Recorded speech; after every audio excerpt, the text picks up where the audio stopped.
Good morning, everybody. Mm. Get my morning coffee in. I don't always drink coffee. Sometimes I drink hot tea. Sometimes I just have juice.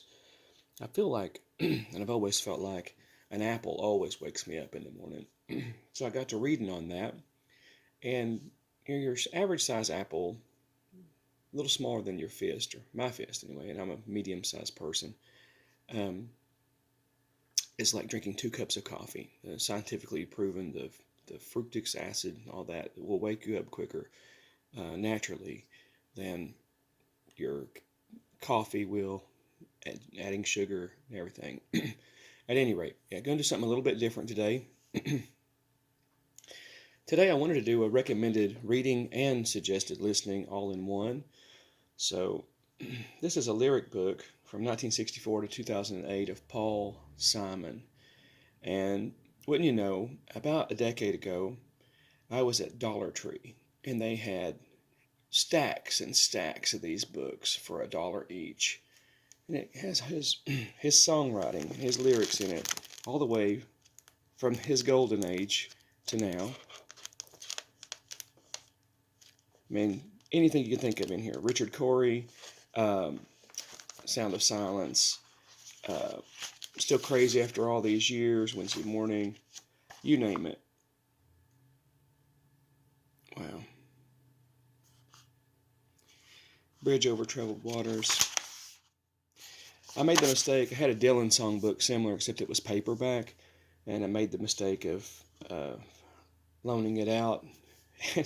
Whenever I have a book and I only have one copy of it and I loan it out, of course I don't remember who I loan it to. I give it to them for a reason. Mm. If I have an extra copy, I just tell them keep it.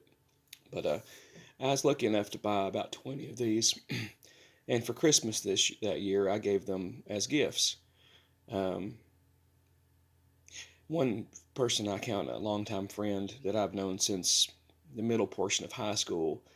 Uh, she also was a big Paul Simon fan, and she actually was the minister in my wedding to Mary Lou, October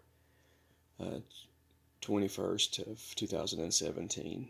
But yeah, this book and the lyrics of Simon, it just shows his poetic genius. Um, and then just get on YouTube and search Simon and Garfunkel, or search a specific song. My daughter and I had a song written by this man that connected with us, and it's one of the reasons we made a trip to Graceland when she was 9 years old.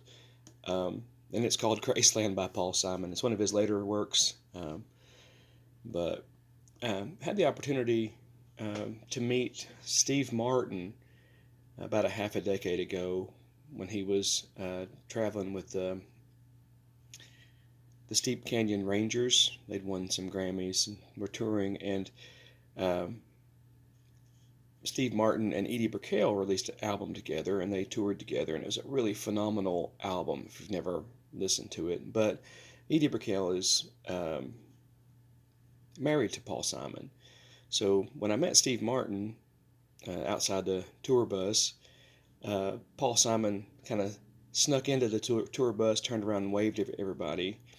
Um, but that was neat. Didn't get to meet Edie Brickell. I was probably a bigger fan of Steve Martin anyway, just from growing up, the Muppets and watching The Jerk. And one of my favorite movies that he was in is a lesser known movie called Grand Canyon that has Danny Glover in it and several other people, like who's who of that era.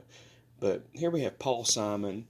When you really pay attention to his lyrics and what was going on at the time, um, he hosted Saturday Night Live too. That was one of my favorite Saturday Night Lives um, in the late '80s. But when you start paying attention to his lyrics, things he says, things he writes, I like things that have deeper meanings where you have to kind of explore. For me, he sends me on a scavenger hunt. Like the song Richard Cory is actually based on an old poem. I don't know if it's by Eugene Field or Robinson. I think it's Edwin Robinson, about the man in town that everybody wanted to be. This rich man. He owned a factory, and ultimately, this man who everyone wanted to be at the end of the poem shoots and kills himself. Now, Simon took that poem, maybe added it to something real that happened, and if you read it, it's very similar to the old poem, but yeah, and I equate that. I see things in threes always. So as I apply it to my life, I grew up here in Kingsport, Tennessee, and there's a chemical factory here, Tennessee Eastman or Eastman Chemical, that was founded by, of course, George Eastman. And I always wondered what happened to Eastman. You don't ever hear what happened to Eastman. Well, Eastman was Richard Cory. He wrote a note, what more have I to accomplish, and ended his life. So yeah, if you get a chance, you can pick this up. You ain't gonna find it at the Dollar Tree now. That was about a decade ago, but great book, really good listening. I wish that companies wouldn't be so possessive of their works, because I would give just a smorgasbord or a plethora or a medley or just a one example if they would let me. But now then my channel gets flagged, and yeah, I don't want that. But yeah, if you haven't discovered Paul Simon and his writings, and of course his performances and his albums, I definitely recommend doing that. Hope this message finds you all doing very well. And I'll hear on Monday morning, 5 more minutes, and my little 6-year-old's going to be up and going to the first grade. So thanks for tuning in, guys, and have a great one.